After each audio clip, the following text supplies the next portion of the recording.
আগে। জি। আচ্ছা, তোমার নাম ইয়াসমিন? জি। আচ্ছা, বয়স কত?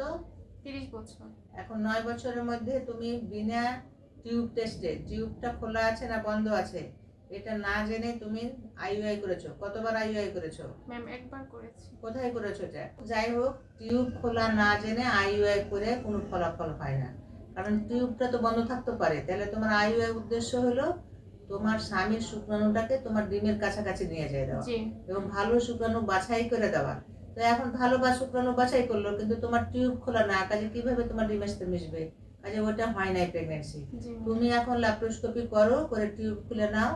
আর যে প্রসেসে তোমার স্বামীর যেহেতু মানে শুক্রাণুর পরিমাণ কম আছে, আমি দেখি যদি লাগে কি যে না ভালো শুক্রাণুগুলো উৎপাদন করতে হবে, প্রসেস করতে হবে, তাহলে সেইভাবে প্রসেস করে তোমার আইইউআই করতে পারে। আমার বিশ্বাস নর্মালি হয়ে যাবে, কারণ তোমার স্বামী ঠিক মতো ওষুধ খাবে, হয়ে যাবে।